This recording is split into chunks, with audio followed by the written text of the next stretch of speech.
Okay. Good morning. First, I want to say Happy Mother's Day. Mother, as in the like Kamboba said, there's a remembering mother. There's a four. When you remember a mother, basically, you should remember the 4 different type of kindness. That is how we should remember the mother as a kindness, her kindness. So what is the kindness mother show up as a? It's called the first is called the kindness of a giving body. She give a piece of her body to us, some part of her energy, strength. The part of the body give to her. I think you can tell when women give the birth, immediately kind of like aging, immediately change look, and it show the big change of the aging. That is showing us that she is giving part of the body to us. So that way I say the giving body. And when giving body, it's not come easily. It's in the Tibetan we say is a mother's giving birth is like the same as a standing at the edge of the like in the doorway. You may get in or may get out. It means that death or life. Age of the death and life. Took that kind of risk to give us body. So not just easy way, not just simple way. It's like by risking her life to give us this body. So should remember that kindness. And the second one is remember the hardship she went through. Doesn't matter that what kind of professional is. None of a professional or none of a work is not easily can done. Every part of the work is a really difficult. There always be hardship. Some are harder on the physically, some are harder on the mentally, but always be hardship. Yeah. So that way it's called the going through the hardship. And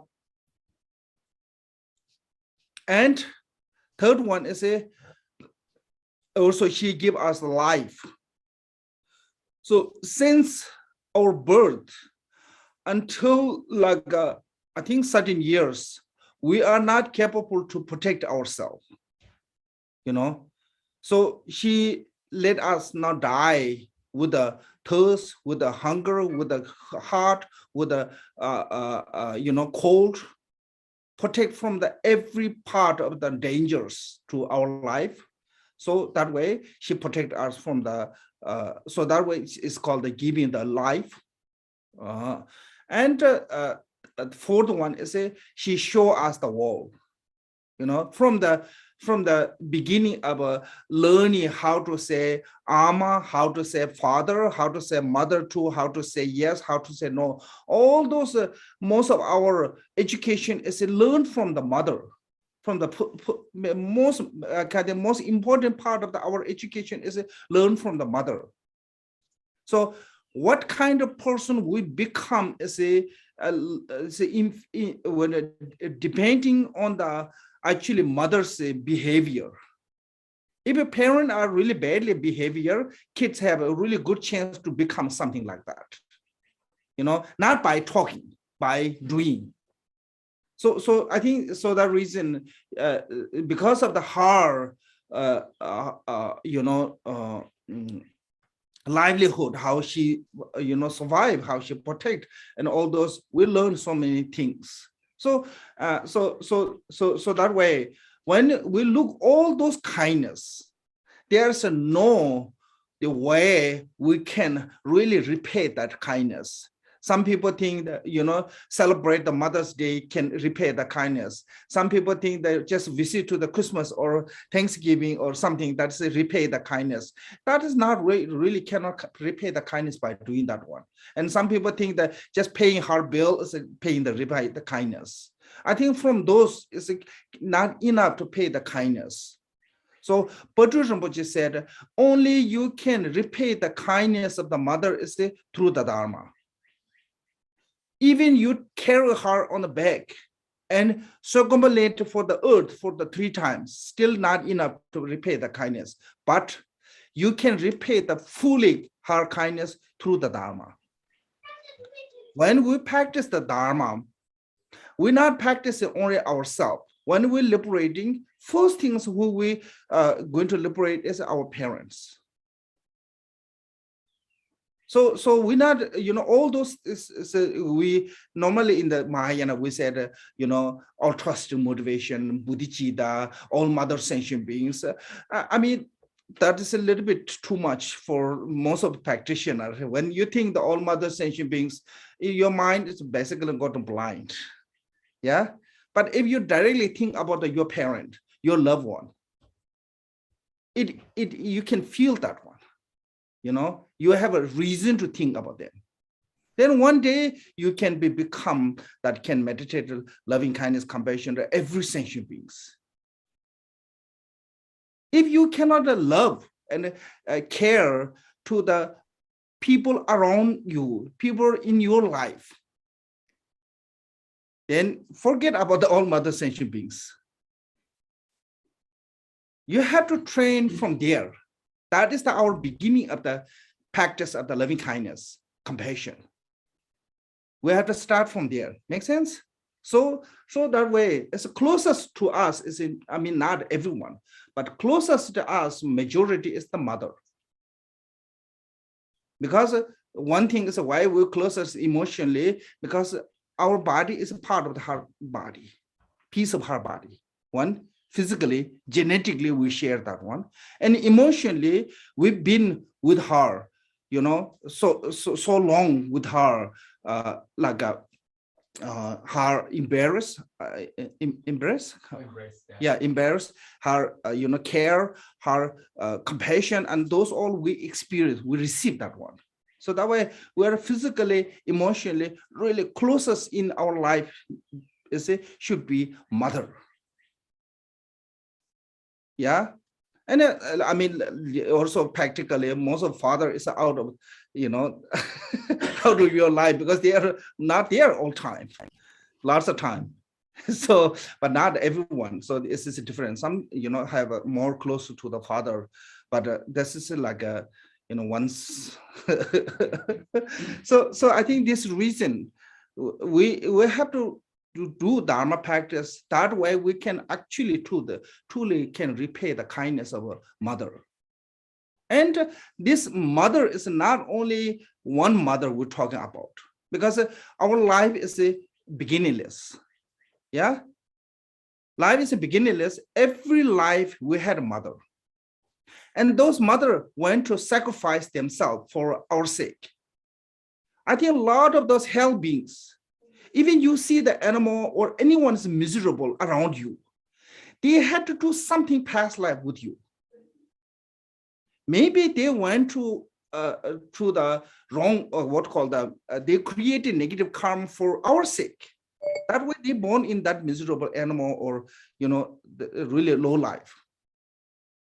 Maybe we don't know that where's the hell. We don't know where's the hungry ghost. We don't know that those all the beings, we couldn't see. So that way, for us, not really directly related, but we can see lots of animals. We can see lots of human beings who are miserable, who are suffering. And we cannot say that's their karma. Maybe they created that karma for our sake. Make sense? We don't know actually. So that way, anyone around you, especially weak one, especially hopeless one, we have to care more. Because human nature, if someone is rich, someone is powerful for them. Like if some high lama comes, you have no problem to offering $100. You're happily offering them $100. No problem. But if you see one beggar on the street, you have difficulty to give him $1. Make sense? What is different that high lama and that beggar when come to the all mother sentient beings? Should be equal. But we couldn't make that equality because that is human nature. So we have to learn. We have to be a little bit different. When we become a Dharma practitioner, so we have to learn how to learn is try to take care of the need one. Try to take care of the really misery one. Look after them more. I always said, most of the Lama are really rich. You don't need to offer too much them. They have enough. There are lots of poor people. If you really want to give the donation or something, give to them. They need. Make sense? So that is how we have to treat all mother sentient being mean. Not so. Maybe I'm sidetracking. So this is how we should remember that they are kindness. This is how we should try to repay the kindness. This is how we should practice the Mahayana and Vajrayana. If you don't have this kindness, I think you shouldn't practice the Vajrayana. Without the kindness, without the compassion, without the loving kindness, without the bodhicitta, if you practice the Vajrayana, there's a real danger of reborn in the evil spirit. So it coming. I will tell you later some story also that one. So this reason, first I want to say Happy Mother's Day. Maybe you don't need to translate this. I think mostly it's American holiday. Yeah. I don't know the rest of the world they celebrate it or not, but I like this kind of holidays. We show the human respect, because most of the area like a Tibetan, majority of our holiday is related to the religions. Of course, we are we show the respect for the religion, but also we need to learn the respect for the humanity. So I think sometimes we're forgetting we are a human being. We're so caught up with the religion that we forget we are really human being. So we shouldn't forget we are human being. We have a human duty. Unless you are like Milarepa, totally hiding on the mountain, then that's a different case. As long as you live in the society, you have a human duty. Make sense? So that way, when we say that, love is we use as a love. Yeah, love means that something that is a care. So you wishing them be happy. So you have to make the best way to make them happy. That is what love means. According to the Buddhism. I don't know what is based on the English language of the love is, what kind of, I have to say, what contact is. But Buddhism, when we said love to all mother sentient being, mean that you want to make them happy, wishing them happy. Maybe this is too much. So I think maybe a little bit to become too extreme. I think what I want to say is until you have a can say genuine loving kindness, compassion, be careful practice of the wrathful practice. I think it's not healthy. That's what I mean. So not just Vajrayana. Okay. So generally, empowerment is all the same. That's called the preparation for the empowerment. Preparation is I think some people think it's not that important. I think the most important is the preparation one. When preparation is a goal, well, then the rest of actually main empowerment is to become good. So preparation here is the first is called purifications, because we going to invite the deity within us. So for that we have to purify it. So there's called a bathing ritual. So when you're receiving this water, bathing ritual water, normally half is a sip and swallow, and half is put on the crown. This is a reason as a purifying inner and outer. So when you're sipping herb as a try to purify a mental defilement, and sipping, I mean, put it on the ground and purifying the negative karma. So there's two obscurations of the karma and the obscuration of the liberation. Those two have to purify the mind and body for the receiving guests of the deity. Like it's similar, like when you go to inviting some guests going to come, first things what you do is clean the house, prepare. Then you prepare the food and things later. So same way, first things we have to do this cleansings, our body, speech, mind by receiving this one. And also, I think, so visualizing with this and what called the receive this water with the mantra blessings.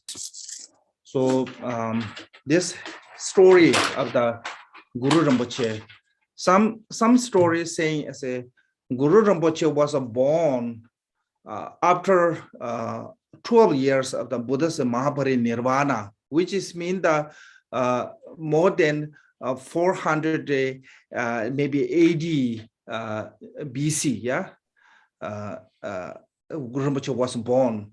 That little bit complicated because some story, because Guru Rinpoche came in the 8th century to Tibet. So we don't know exactly because a lot of those life story are not really. But then also Guru Rinpoche, we say, is he achieved the, what called this,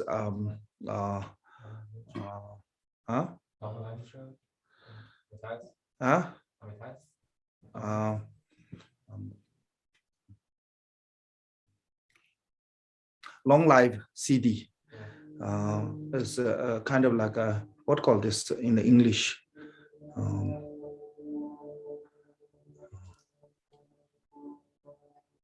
Deathlessness? Yeah, there's another one. Yeah, immortality. He reached to the immortality. So I think that's maybe so. I mean, from there to like there's more than 1,000 years gap since Guru Rinpoche born to. But either way, he was born in the. It's called that. There's a 4 river come from Mount Kailash. One is called the Sindh River. Now it's in Pakistan. And when Sindh River is reaching to the ocean, the Gulf, that area, he was found King Indrabhuti on the lotus. So King Indrabhuti. If that is after the Shakyamuni Buddha's 12 years after the Shakyamuni Buddha's Mahaparinirvana, then this should be first King Indrabhuti, who found. So there's a few King Indrabhuti came in the Udayana. Then should be, this is the first one. So then he became a son of the Indrabhuti, came as a son, but later he became ordained, and then he visited the various different type of different kind of area to receive many teachings. And there's called the 8th great master of the Padmasambhava from around India and Pakistan, Afghanistan. So he received many different teachings from them. And at the same time, also he did many different retreats, and especially Vajrayana. And there are lots of story we don't have time to, but related to the Tibet in Padmasambhava, what happened was King Tsultrim Tenzin, when he was reading his grandparents, the library, and he saw there are lots about related to the Dharma, because his great grandfather, King Songtsen Gampo, actually establishing the Dharma. Even there is a retreater during that time, generosity practice, not a monk but a lay retreater in near Lhasa.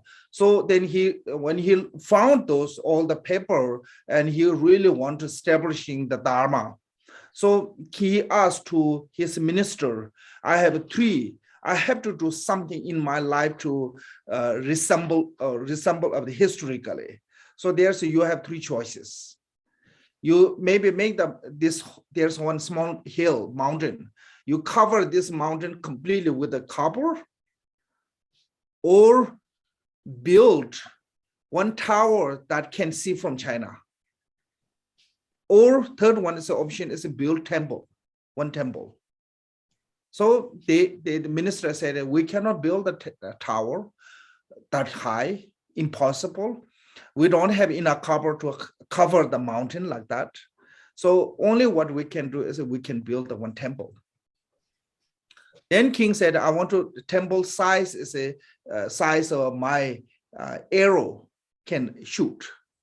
Then they put inside the arrow, they put a kind of like what called the silver liquid, make the heavy. So make sure not run too far, because they don't want to build too big. So that is what Samye's base is. King Tsultrim Tenzin arrow shoot base. So then when they want to build a monastery, and they invite the Shanda Rashida. Shanda Rashida come to Tibet. He started Samye temple.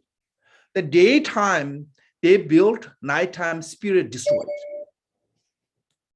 So reason is why spirit are really against with the temple is before Dharma come, Tibetan people worship for the spirit. I think lots of now is the Dharma protector. They are powerful people who dead, after the death, local people worshiping to them, build their memory, like called cemetery, and make them as a kind of like a spirit house and start people worshiping. So then they kind of become a local spirit on that. So many of them, every area in Tibet. So the people worship for the spirit. When I think kind of more like a forefather, ancestor worship. That's so strong that they knew if Dharma come, that will going to be end. Make sense? So those spirits really don't want to be Dharma there. So they started destroying whatever they can. So daytime, they human built, nighttime spirit destroyed. So they couldn't build. Then Shanda Rashida said, I heard in India, there's one great tantric yogi called Padmasambhava. Should call him, invite him. He will, under control all those spirit. Then 10, then I will come back. So Shanda Rashida went back to India first time. Then the king sent to the messenger to inviting the Padmasambhava, and Padmasambhava already coming through the Nepal to border area of the Tibet. He's already in the border area, so he was taming all those powerful spirit. There are lots of story how he did. So that is how la actividad de Padmasambhava cuando viaja al Tíbet. So in the Tibetan, because of the Padmasambhava's power y que hablan del poder y la bondad de Padmasambhava para someter estas fuerzas obstructoras. Он смог обуздать всех этих злых духов. Тогда уже вернулся Шантракшита и было... After that, built the monastery and did all those consecrate and Dharma translated, and most of them went back. But Padmasambhava was stay a long time. After King Tsultrim Tenzin, his son became a king, he stayed there long period of time. Until Dharma is really establishing. Not just only he stayed there, even he hiding so many treasure, Dharma treasure, because he knew there will be destruction will come. Then after that, we need those treasure Dharma continually. So he hiding all the Dharma teaching treasure everywhere in Tibet.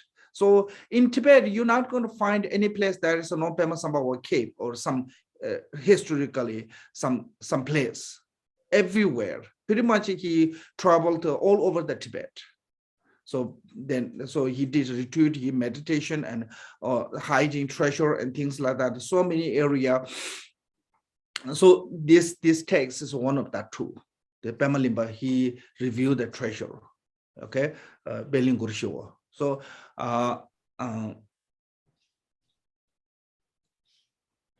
I think this is a basic history of the text. Okay, first maybe translate. So I think this is also different. It's after Dharma come to Tibet, they stop worshiping the ancestor. So they transform what is we call the geta, which is mean that when somebody died, we have to build one statue, tanga or statue, for the representative of that person according to the astrology. So that you're not worshiping to the ancestor, but you are accumulating merit for sake of the past one. I think it's because of this kind of worship ancestor one creating so many spirit, earlier spirit, powerful spirit who stuck there. I think that's basically can call the stuck there. So best way is what do I say? Have to tame them, and Guru Rinpoche give them empowerment and took oath to become a practitioner. Some are still so really difficult to tame them, but I think he managed to the end of the time. He did complete Tibetan spirit gathering in the Samye, and he did took oath to all of them in the Samye. So that is how he showed the kindness to Tibetan people. And not only that one, after he went to the Sangdoberi, later he left from Tibet, but he said he will return every lunar 10th day of the month. We call the Sichu. So now people call the Guru Rinpoche Day. Why Tibetan people dedicated to the Guru Rinpoche that day is because Guru Rinpoche promised to every day he will return.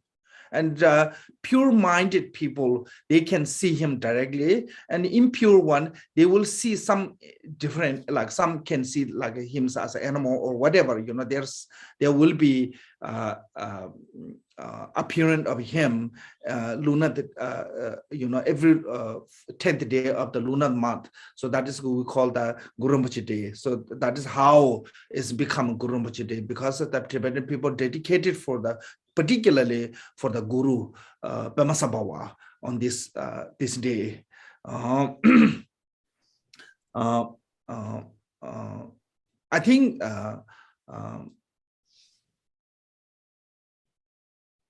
since Guru Rinpoche comes, I think fundamentally Tibetan, I mean, not just only Guru Rinpoche, it's since Dharma comes, fundamentally, I think Tibetan people's change culture, belief, and many things from the, one example is, I think before Dharma comes, Tibetan people believe, especially men, if you died in the bed, with a sick or somehow just died with they treat as your death is a wasteful death, meaningless, just waste.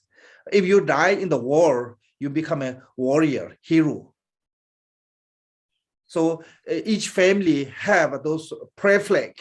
Those are not really prayer flag. Some have a 2, 3. That is a sign of a noble family, that many of those people died in the war with the fighting. So then later when Dharma comes, that flag of the war flag is transformed to the prayer flag. Yeah. And then people fundamentally change is nowadays, if somebody died under the weapon, said a really unfortunate death, bad death, people like kind of show this sadness. But when somebody died on the bed peacefully, and they said a wonderful death. So that is just a small, how culturally, like a small example of how much change the believing system from the Dharma. So that is one of the Tibetan, one of the, group of people who are warrior to become peaceful. So Dharma helped that much for the society. If that much help to Tibet, I think Dharma will help to our world to become less weaponless. You know, when Tibet we lost, why we lost is because they will not have any more weapons. They have nothing to fight. People still using, when Chinese come, people still using sling. Really, because never pay attention for last 800 years on the weapons. Never spend money on that. Make sense? So I think that is how example of how to make the world as a peace. If everyone become like that, there's a really peaceful world we can create it. So Dharma really help in Tibet. From one of the vicious people to become peaceful. I think before Dharma, Tibetan is one of the vicious one. They have no fears of fighting, killing, you know, always on the war. To become peaceful, and majority of men and I think lots of female to become ordained, like 30%, I think become ordained, you know, so dedicated for the Dharma. So that much become, I think those big critics go to the King Tenzin Rinpoche, King Songtsen Gampo, Tireba, those great kings. Without their contribution, without their support, I don't think so it's possible. Become like that. So this all critic is go to the Padmasambhava. Because the Padmasambhava was a support, without his support of the taming that those all the evil spirit, is impossible to build that great temple and monastic system. So then once the Padmasambhava tamed the spirit, then at daytime, people build the temple, nighttime spirit build. Even nowadays, you can visit the Samye temple. Some areas are rock walk or for the wall, really rough. Some still original exists. So you know, the really rough one, they say it's built by the spirit. Built by the man is more smooth, you know, more what called the organized rock. But spirit, they just put chop, chop, chop, you know. So it looks really rough, not really smooth wall. Still there exists. So after the Padmasambhava came, then even those spirit become contributing the build the temple, build the Dharma. That is become Dharma protectors, like 5 sisters. They are one of those examples. You know, so they are really human being who died, and they become a really powerful spirit. So that after the Padmasambhava took them under the control of the oath, and they become a Dharma protector. Make sense? So that is how, I mean, those reasons why we have to remember in the Guru Rinpoche, Tibetan people, we said second Buddha, the Padmasambhava as a second Buddha. Why we have to remember that his kindness is that reason. Yeah.